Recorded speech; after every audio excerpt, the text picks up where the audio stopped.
team. And now, more so than ever before, we are seeing a global shift, a global talent shift, with the rise of AI, more labor mobility, and we are at a sweet intersection where companies have at least 4 generations in a single workforce. We're talking about the baby boomers, Gen X, millennials, and Gen Zs. And recently, the United States government has announced a higher fee of US $100,000 per year for the H-1B worker visas, prompting many companies to reconsider where they expand and invest. Now, skilled workers are also rethinking what long-term stability and opportunities look like. So today, we have an incredible panel before us as we unpack some of these issues on who will win this race for global talent and what should companies do to retain their skilled workers.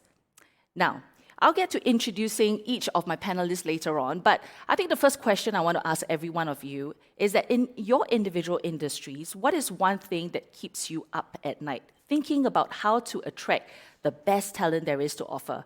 Manjeet, I'm going to start with you, okay? So as the president of Sun Life Asia, people are at the heart of your financial services, not just your clients, but also your employees who bring good value to your clients and your products. Now, what is on top of your mind when you're trying to attract the right people to your industry? Yeah, like you said, it's a very competitive landscape. There really is a war for talent. So it's really thinking about how are we going to stand out, relative to all the other choices prospective employees have. So what can Sun Life do differently to get the very best talent? Because we don't really produce a physical good. Our whole business is around our people and what our people can deliver. So for us, it's even more important than some of the other businesses in terms of getting the right people. So for us, it's really about a couple of things I think that make us stand out. So first is our purpose. Our purpose at Sun Life is really resonant with our current employees, but it also helps us attract prospective employees. And our purpose is really to help our clients, achieve lifetime financial security and live healthier lives. And I think that is not just a slogan. Sometimes, it can appear that way when you talk to different companies. At Sun Life, it really comes to life, and it really informs how we operate as a company. So I think that's something that sets us apart. Our culture is also very different, very unique. We're a very collaborative culture. We're a global company, so we really embrace diversity inside the organization and really help people achieve their career goals. And I think the third thing is that we're also a very large company. We have global scale.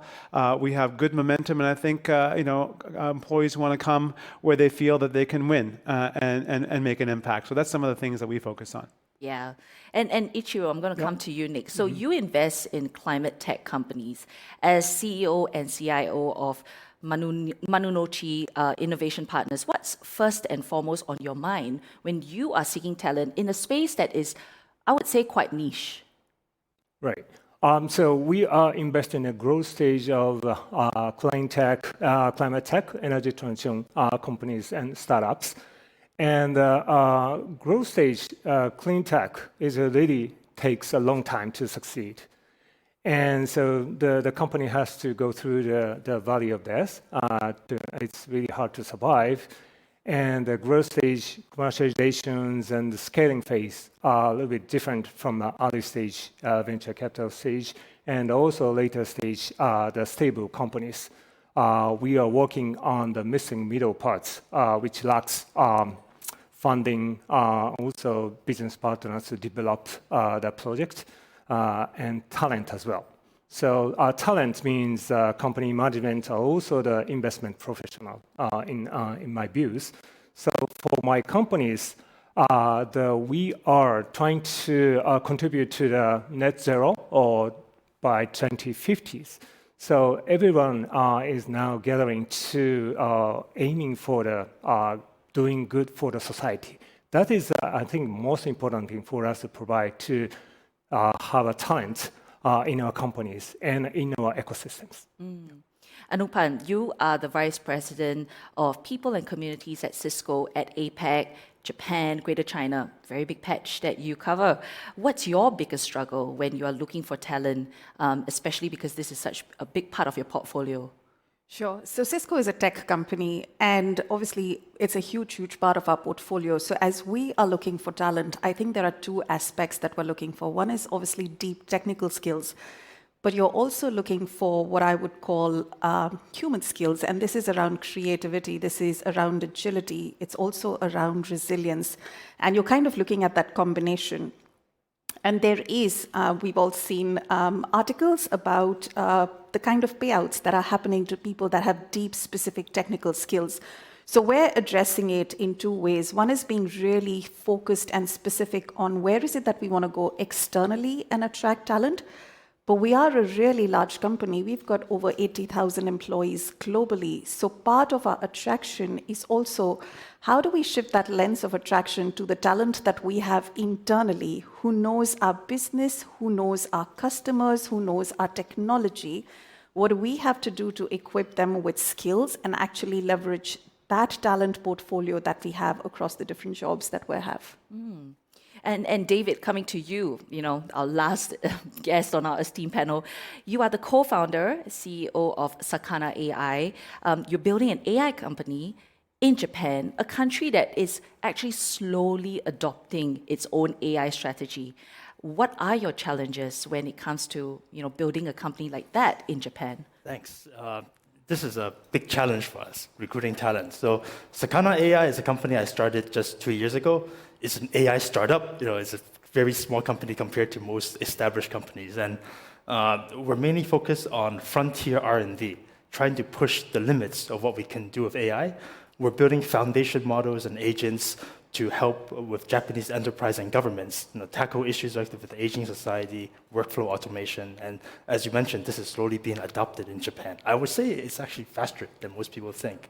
And when I started the company, my biggest backers are asking us, how are you going to attract the global talents to come to Japan to work on building the frontier of AI with you? So that was my challenge. And these days, AI talent is a war. Like, how do a small AI startup in Japan compete with OpenAI or Mark Zuckerberg, who's handing out tens of millions of salaries to hire engineers who work on AI? So I've been able to formulate some strategies that I can share about how we're able to do this in Japan. I think one is to build a Silicon Valley startup culture in Japan. So even though there's many AI startups, there's no real startups with like a Silicon Valley vibe that can attract. Like, if you want to attract Silicon Valley talents, you have to build a Silicon Valley style company in Japan. Yeah. And that helps us attract some of the brightest minds, like PhD grads from top schools in US and Europe to come to Japan. The other is also taking advantage of Japan's soft power. Because Japan is a place that people like to visit. It's like a record boom, Yeah, we love to visit Who Japan. has visited Japan in the last year or two, right? So many people want to go to Japan, and if they have an opportunity to work in Japan for 2 to 3 years, and they have the right company, they would jump at the opportunity. And I think there's another chance, for us to build a brand. Our R&D is quite well known internationally, so people are attracted to work for us in Japan. Many people, maybe perhaps due to, as you mentioned earlier, the U.S. political situation, maybe increasing the H-1B fees. For one reason or another, people might decide to leave the U.S. And many of these bright young graduates want to move to Asia. And I think Tokyo, Singapore, Beijing, Seoul, they're great places. And I think many people would like to apply to work at a company in Japan. And for us to build a brand in Japan, we naturally have that flow of talents. So I've been trying to leverage all of these reasons to get you obviously have been apply. you obviously have been thinking and strategizing, and it's a good time to segue into the next point that I want to talk about. And you brought up that whole idea of the H-1B visas as well, which now there is foreign talent. Now rethinking whether they want to stay in the U.S., whether they want to go to the U.S. Even companies are also thinking whether do they want to invest or expand into the U.S. So with such a political move, which of the major economies in the world do you think will benefit from a move like what the U.S. has done? Maybe I'll start with Majid.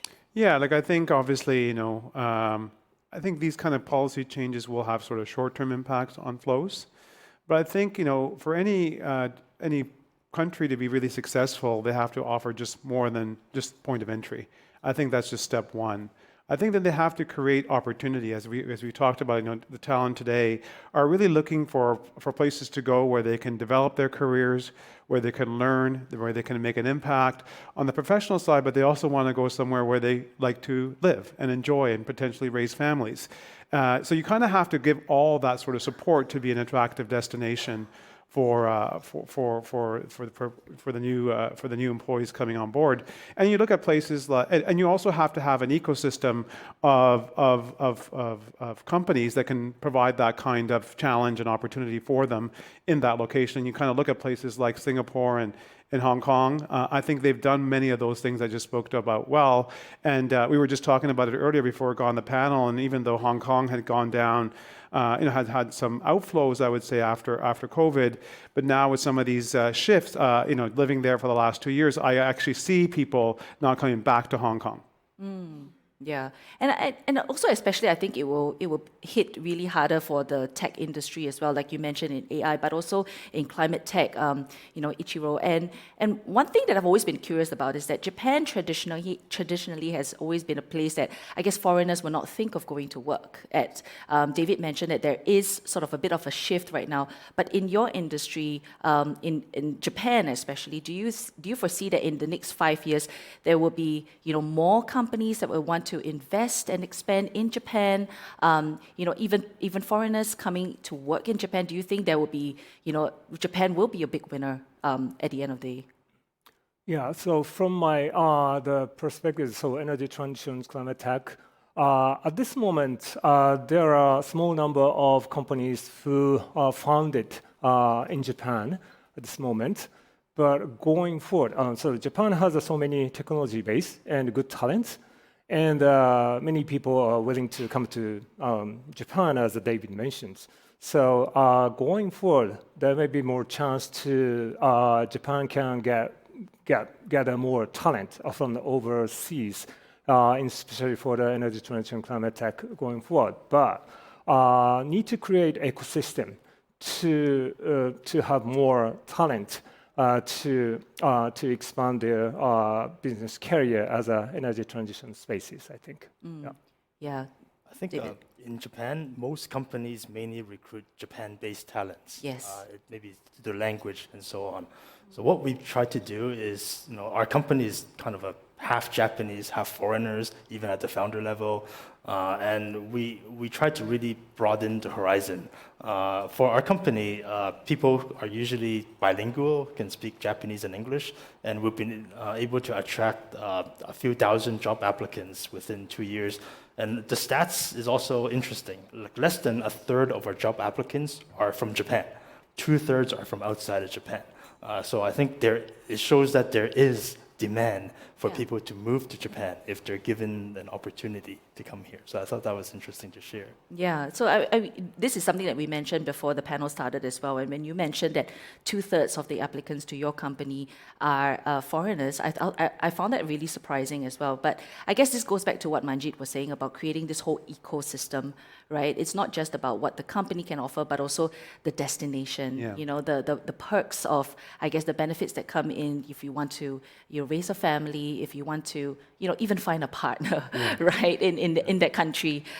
So I think the first step we've been talking about is the idea of talent recruitment, but I think more importantly is talent retention, which is the second step of this whole idea of like the global race for talent, right?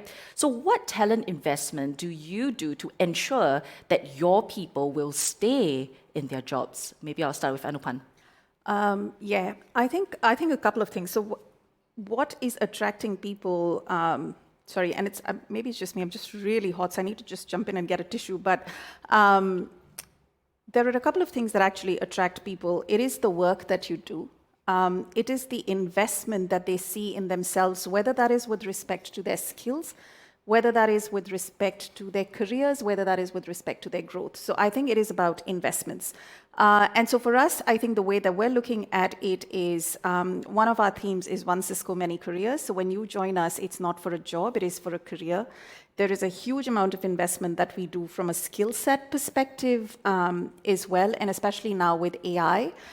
We do have a massive training investment that we're doing from an AI perspective for all our employees. So we do have an AI for everyone. So depending on your role, whether you're a developer, whether you're just a consumer, whatever it is, like we've got training that's going on. And then it's just investment, and there is the element of trust, because I think that, to what Manjeet said, I think that is so core right now, and with so much of change happening, everybody is looking at their organizations for trust, and I think that is one of the key elements that we're focused on as well. I think there is going to be a natural flow of talent. I think overall, no matter what you do, I think there's just natural curiosity. People find better opportunities, maybe better pay packages. Unlike 35 or 40 years ago, where people maybe work for one or two employers over the course of their careers, that's no longer the world that we live in. So I think from our perspective, obviously you want to retain as much top talent as you can, but it's the reality that we're going to lose some of that, but we're also going to be able to find more of that. So I think what we have to get better at is how do we go out and get better at finding new talent and onboarding them quickly to make an impact inside of Sun Life.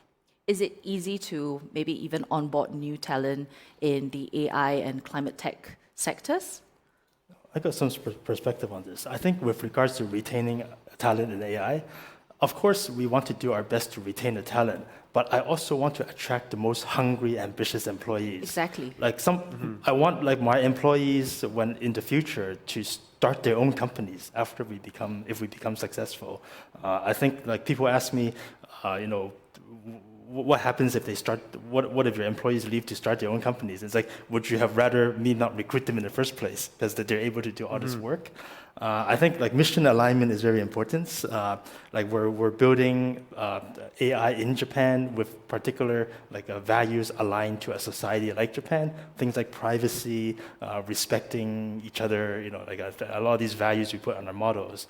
And I think one last thing to attract talents.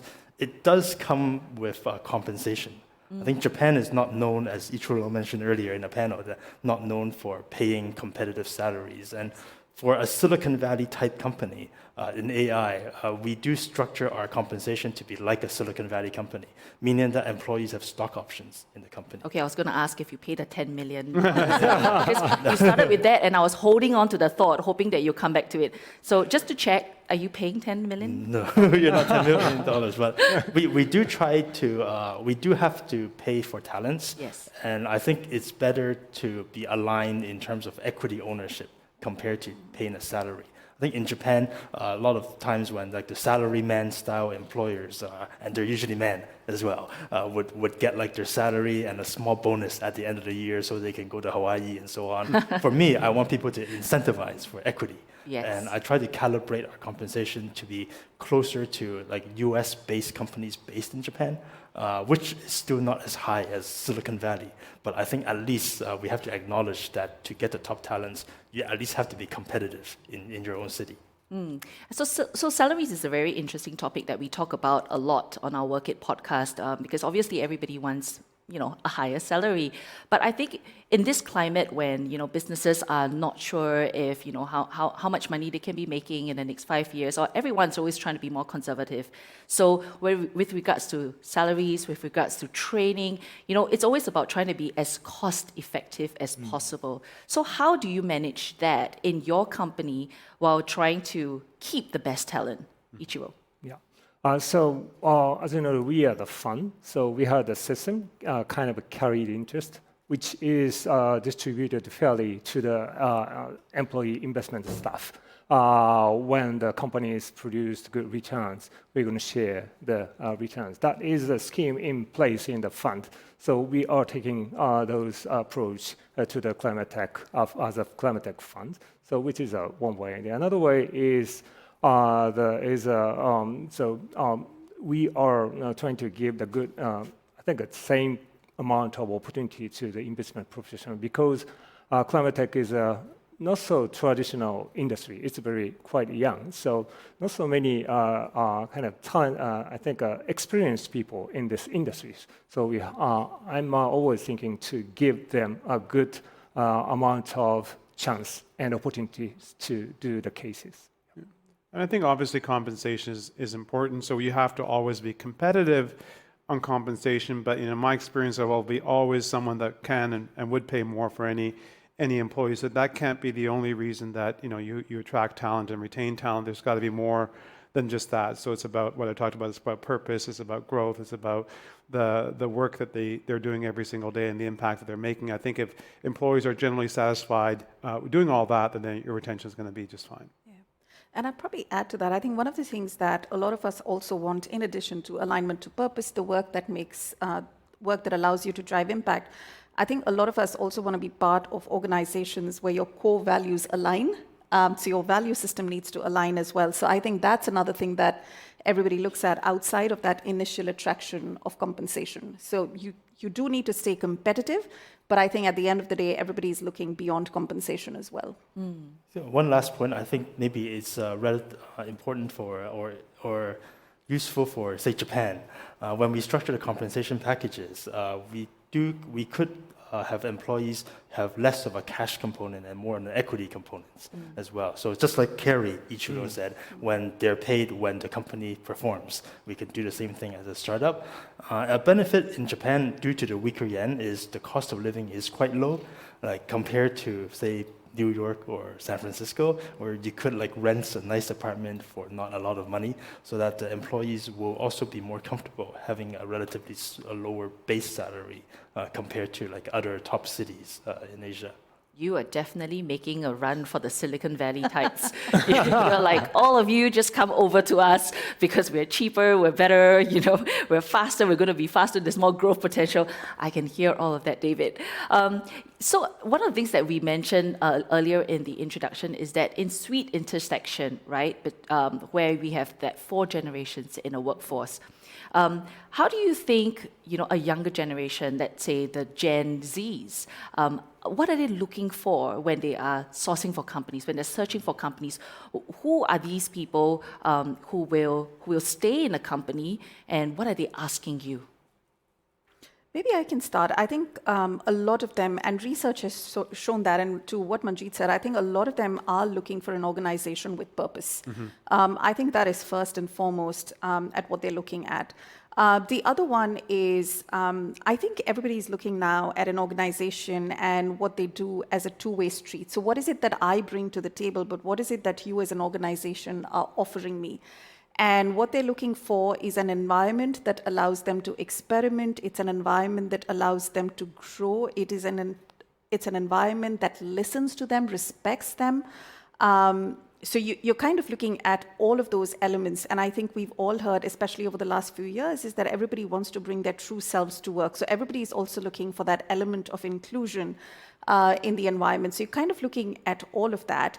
But it's also that they want to see what's next. They want to see a path ahead. So it's not just what am I doing now, but what am I going to do tomorrow and what am I going to do the day after? And so they're also looking for clarity around that. So I would say those are a couple of things that we're seeing coming up as a huge ask. I think building on that, I think they also want to, see, if there's flexibility. I think that's obviously emerged even more so after COVID. I think that generation looks for it more than maybe the previous generation. I think they also want to be somewhere with social media now. My daughters are part of that generation, and they look at places where they can have fun. Like they want to go to work and they want to work hard, but this is a part of their social circle as well. So they want to go somewhere where they can have an environment where they can engage with their colleagues and do fun things with them as part of their whole life in terms of what they're doing. I think one of the examples of flexibility Manjeet mentioned is the work from home style, the working style.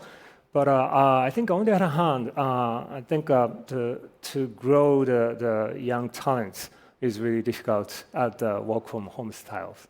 And so actually I decided to 5 days a week office policies at this moment because our company is still young, just established 2.5 years ago. And then many people are joining at this moment. So create the teamworks to efficient work style. That is one of my, I think, principle for me to go through the many good investments. So I think they are used to working for the 5 days of work policy, but with some flexibility on our office environment. So Yeah, I I'm think a bit curious it's- about. just to add on to that for a second, I think there is maybe a misconception that the younger generation wants to work from home. They don't like coming into the office. In my experience, it's actually the opposite. I think they generally do want to be in a place, to my earlier point, that they want to go and engage with people. They want a social interaction. They don't want to be sitting in their living rooms and in front of the computer by themselves. They want flexibility, but they definitely want to be somewhere where they can also go and be with other people. Yeah. Yeah, I do agree with you. I think those people who actually want the flexibility are maybe, people with families, maybe with parents, or Yeah.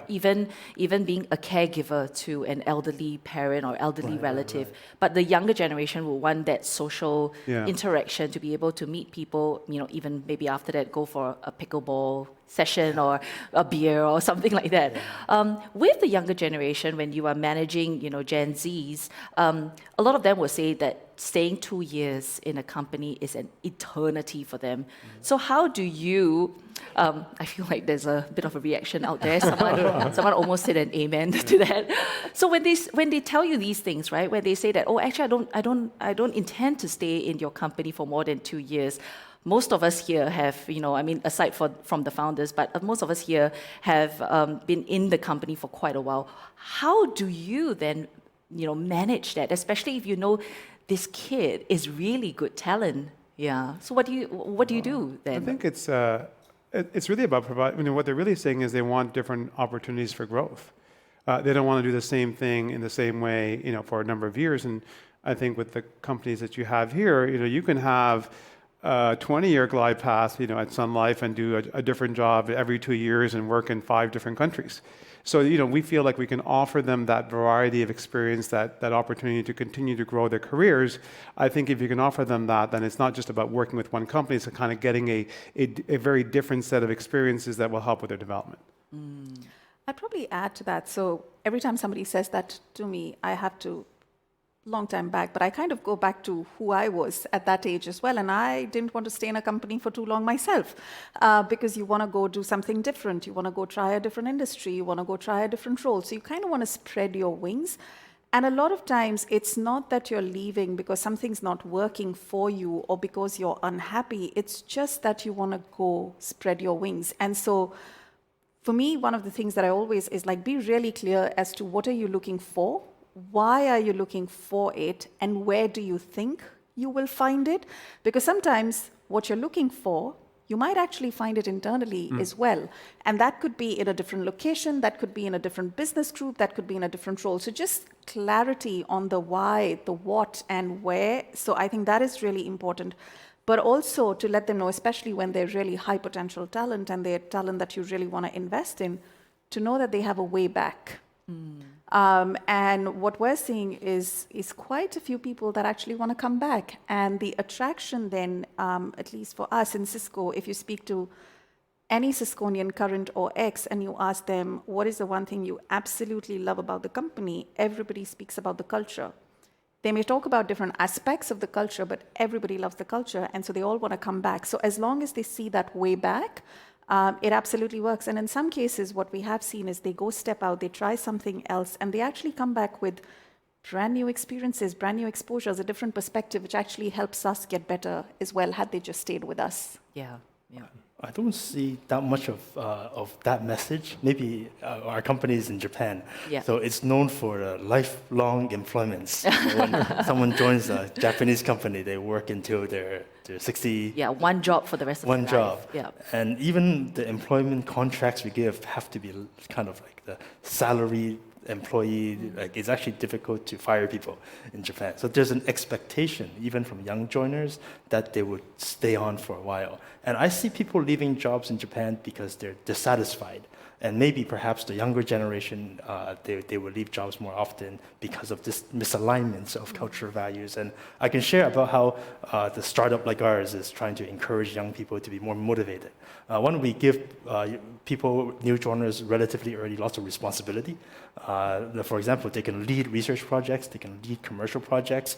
Also, they like social media, so that like if they publish a paper, then we can tweet about their paper, and they're really excited. Oh my God, our paper is being tweeted, and they count the number of likes on the paper. It's kind of silly, but they like to do that. I think that the problem I have in Japan, and I don't have the solution for this, is the expectations in society. So for instance, we have pretty young employees, even like a senior employee of mine, she's relatively earlier in her career, and she's in charge of our like investor relations. And when I send her off to talk to like investors in Japan, they'll be like, "What? You're just a young girl. Why am I talking to you? I should be talking to some older dude in your company." So that's what challenge in our company. So even though we're giving the responsibility to relatively young employees who are really productive, there is a societal expectation that the counterparty needs to talk to someone of a similar age and background. And I think this is something that we will continue to try to address. Yeah, that's what you mentioned earlier on the ecosystem as well, right? Because for someone who's so young, it's very easy to get demotivated very quickly because every time she goes out, she will get the same feedback that you're too young, send someone more senior to come and talk to me. And at some point, she'll be like, you know what, maybe I should just go somewhere else where there are people above me who can, accompany me for this client meeting. Now, I want to also take us to a different path, which is the idea about AI, right? So we talked about that a lot. Even on our podcast, we talk about the idea of how AI is transforming jobs, even disrupting some industries as well. So I want to go to Manjeet first, right? How has AI disruption affected your industry? And I guess how have you guys responded to that? Well, I would say, it's still early stages, I would say, in terms of AI, the impact of AI. We all know it's coming, but I would say on a day-to-day basis, I wouldn't sort of say it's had a huge impact yet in terms of what we're doing. I think as I talk to my peers, I think we're all in the same place where we have lots of use cases where we're trying to think about how we can use AI to produce better business results. We're making sure that our company has sort of the skills that we need to employ Gen AI, both bringing in new talent, but equally to reskill and upskill our current talent. So that's kind of the phase that we're in today. Then I think it's just really thinking about all the foundational things that you need to do to be able to use Gen AI. You can't just snap your fingers and start using Gen AI. There's a lot of foundational work that you need to do around having the right data, around having the right processes that then can help you use Gen AI. So we're also laying down the tracks to be able to do that. But I guess maybe as a follow-up for your industry, if I am a client, I am really hoping to have that human connection at the end of the day, right? So how do you marry the fact that AI can help your people do their work faster, but at the same time, how many of them still will be able to have that good balance of being able to do AI, but also have that human touch? Well, I think if you look at it, I think there'll be portions of everyone's jobs they'll be able to do better, faster with the help of AI. So if you look at, obviously a lot of the work that we do with our clients, requires, we do through agents, insurance agents.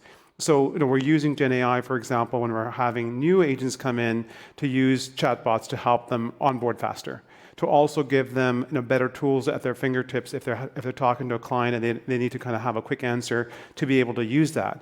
But to your point, I think when you're a client and the business that we're in, people are buying these policies for 30, 40, 50 years, they don't want to do it with a machine. They want to do it with a person. They want to be able to look somebody in the eye. They want to have that trusted relationships.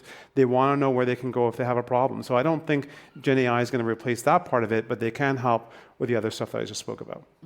And Anupan, when we tell our people that they have to be fluent in AI skills or be able to do AI, what are we talking about exactly? Like I think a lot of people would ask me, what is my basic competency? What do I at least need to have to still have a job? Yeah, and I think there are a couple of things on that because let me take a step back. So I think it also depends on your role and what you do in the organization. So what might look in terms of a marketing professional vis-a-vis a developer is going to look very, very different in terms of AI proficiency. And I would just say technical skill proficiency or digital proficiency, right? So it's going to look very, very different depending on the skills that you have. But I think the element is around how do you work with it? And there are two aspects to the way most organizations are using AI today. One is automate, And automate for me is just a continuum that all of us have been on a journey with respect to automation, right? It started way back and it's just a continuation. So with every new technology trend that we see, there is always this element of automation or digitization that comes in, which is with the output of or the outcome that we all expect with respect to efficiency, with respect to experience. So that is a continuum. What AI is coming in and doing differently is how do you augment? And I think that is where automation is always easy. Augmentation is where a lot of people are struggling with. And the only way that you can work with AI to augment is to actually just experiment. The more you experiment, the more you actually learn how to play with it.